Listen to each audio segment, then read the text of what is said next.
Morning girls. हमारा topic चल रहा है गुप्त काल में विज्ञान का विकास। हम लोग गुप्त काल में विज्ञान के विकास के बारे में चर्चा कर रहे थे। इस दौरान हम लोगों ने प्रसिद्ध गणित और ज्योतिष के विषय में गुप्त काल में जो विकास हुआ उसके बारे में हम लोगों ने पढ़ा।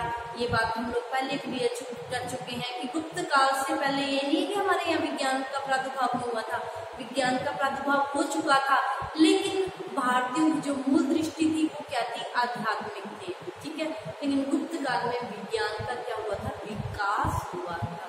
ये प्रादुर्भाव तो पहले ही हो चुका था। तो इस दौरान हम गणित और ज्योतिष के बारे में हम लोगों ने पढ़ा था। तो हम लोगों ने आर्यभट्ट के बारे में पढ़ा, वारामहीर के बारे में पढ़ा। ठीक है, मतलब गणित और ज्योतिष के बारे में हम लोगों ने, भास्कर के बारे में पढ़ा, के बारे में हम लोगों ने जानकारी हासिल कर ली थी कि ज्योतिष और गणित के क्षेत्र में क्या क्या हुआ। आज हम लोग चर्चा करने जा रहे हैं गुप्त काल में विज्ञान के विकास के क्षेत्र में, चिकित्सा विज्ञान के क्षेत्र में विकास, चिकित्सा विज्ञान, ठीक है, इसके क्षेत्र में जो विकास हुआ उसके बारे में हम लोग आज पढ़ेंगे। देखो, अथर्ववेद में हमें आयुर्वेद का संपूर्ण विवेचन मिलता है। ठीक है, और प्राचीन काल के अगर हम शिक्षा केंद्रों की बात करते हैं, नालंदा है, तक्षशिला है, वल्लभी है, यहाँ भी क्या है, यहाँ पढ़ने वाले विद्यार्थियों को आयुर्वेद की शिक्षा दी जाती थी। ठीक है, और गुप्त काल में चिकित्सा विज्ञान के क्षेत्र में अभूतपूर्व वृद्धि हुई। ठीक है, अगर हम गुप्त काल की बात करते हैं तो गुप्त काल में आयुर्वेद की अगर हम बात करते हैं तो जो सबसे प्रसिद्ध चंद्रगुप्त विक्रमादित्य के समय आयुर्वेद के सबसे प्रसिद्ध जो चिकित्सक हैं वो हुए, सबसे बड़े आयुर्वेद के चिकित्सक थे धन्वंतरी। क्या नाम है, कई बार छोटा क्वेश्चन भी पूछ लिया जाता है कि गुप्त काल के सबसे प्रसिद्ध आयुर्वेद चिकित्सक का क्या नाम था या कौन थे, तो धन्वंतरी थे। ठीक है, धन्वंतरी का आयुर्वेद में शल्य चिकित्सा को आरंभ करने में इनका महत्वपूर्ण योगदान माना जाता है। तो गुप्त काल में आयुर्वेद की अगर हम बात करते हैं तो आयुर्वेद के सबसे बड़े चिकित्सक हुए धन्वंतरी, और इन्होंने आयुर्वेद में शल्य चिकित्सा को प्रारंभ किया था।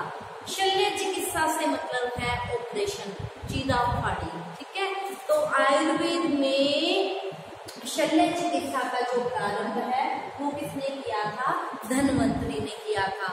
और ये जो धन्वंतरी थे ये किसके समय में थे, गुप्त काल में, चंद्रगुप्त विक्रमादित्य या चंद्रगुप्त द्वितीय के समय में ये चिकित्सा विज्ञान की अगर हम बात करते हैं तो आयुर्वेद के सबसे बड़े चिकित्सक हुए हैं।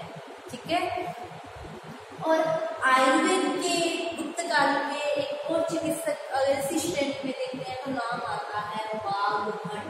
क्या नाम आता है, वाघभट्ट।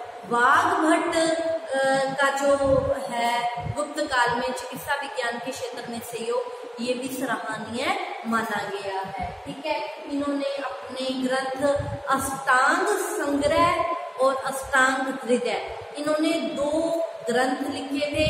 ठीक है, और इनका ये जो ग्रंथ है अष्टांग हृदय, अष्टांग हृदय से हमें आयुर्वेद चिकित्सा के बारे में पर्याप्त जानकारी मिलती है। ठीक है, और गुप्त काल के सबसे प्रसिद्ध आयुर्विज्ञान हुए हैं वाघभट्ट। इनके 2 ग्रंथ मिलते हैं, अष्टांग संग्रह और अष्टांग हृदय। ठीक है, और आयुर्वेद का ही एक महत्वपूर्ण ग्रंथ है गुप्त काल में लिखा हुआ नवगीतम ग्रंथ। ठीक है, ये जो नवगीतम ग्रंथ है इस ग्रंथ से हमें रस मतलब जैसे कह सकते हैं कि पेड़ पौधों की जो पत्तियां या तनों को पीस कर जो उसका रस निकाला गया, रसों, चूर्ण और विभिन्न प्रकार के तेलों के माध्यम से चिकित्सा विधि बताई गई है।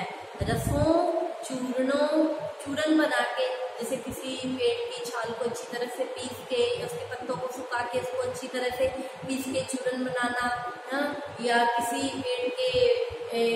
पेड़ से उसका तेल निकालना, ठीक है। और इन रसों, चूर्णों और न पीतम ग्रंथ में रसों, चूर्णों और तेलों के माध्यम से चिकित्सा विधि बताई गई है, ठीक है। देखो गुप्त काल वो काल था जब यहाँ गुप्त काल के जितने भी शासक हुए ये क्या थे, साम्राज्यवादी शासक थे। अपने साम्राज्य का विस्तार करना चाहते थे। साम्राज्य का विस्तार करने के लिए इन शासकों ने बहुत सारे युद्ध लड़े थे, ठीक है। और युद्ध में जो सैनिक शक्ति का जो आधार थे वो थे सेना में हाथी और घोड़े क्या माने गए थे, प्रसिद्ध माने गए थे, ठीक है, या प्रमुख माने गए थे। और युद्ध क्षेत्र में ये क्या हो जाते थे, हाथी और घोड़े क्या है, घायल हो जाते थे। अतः गुप्त काल में पशु चिकित्सा से संबंधित अनेक ग्रंथ लिखे गए। क्यों? क्योंकि हाथी और घोड़ा सेना के प्रमुख अंग माने गए थे। अतः हम कह सकते हैं कि गुप्त काल में मानव और पशु चिकित्सा के क्षेत्र में अभूतपूर्व वृद्धि हुई, ठीक है।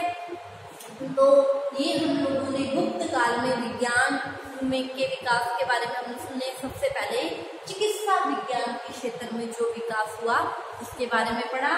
अब हम पढ़ने रहे हैं गुप्त काल में विज्ञान की अगली शाखा रसायन शास्त्र, भौतिकी शास्त्र और धातु विज्ञान के क्षेत्र में जो विकास हुआ उसके बारे में हम लोग चर्चा कर रहे हैं। देखो गुप्त काल में रसायन शास्त्र, भौतिकी शास्त्र और धातु विज्ञान तीनों शाखाओं का क्या हुआ, तेजी से विकास हुआ। और गुप्त काल में जो सबसे प्रसिद्ध रसायन शास्त्र की बात करते हैं तो जो सबसे प्रसिद्ध रसायन विज्ञान के क्षेत्र में असाधारण विकास हुआ। और जो सबसे प्रसिद्ध रसायन शास्त्री माने गए हैं वो थे नागार्जुन, ठीक है। नागार्जुन गुप्त काल के सबसे महत्वपूर्ण रसायन शास्त्री माने गए हैं।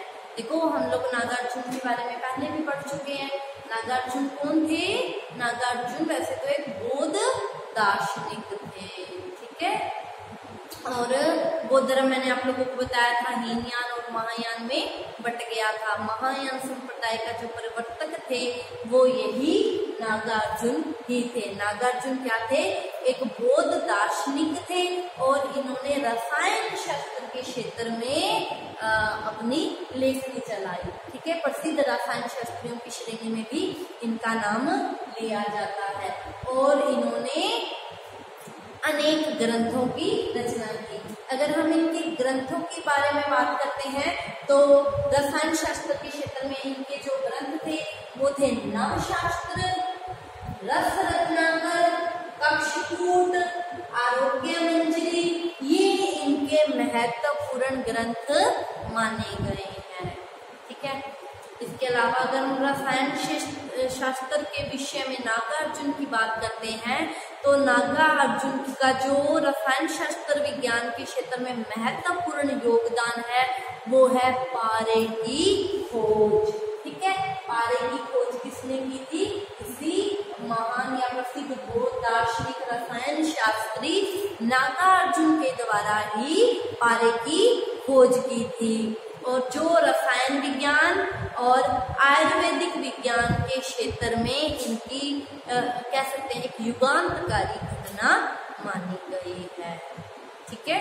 तो हम लोगों ने रसायन शास्त्र के बारे में पढ़ा। आगे हम नागार्जुन ने जो और योगदान दिया या धातु विज्ञान के क्षेत्र में जो तरक्की हुई उसके बारे में हम कल के टॉपिक में चर्चा करेंगे। आज की क्लास में इतना ही। आप इसका स्क्रीनशॉट ले लीजिए। Thank you all of you.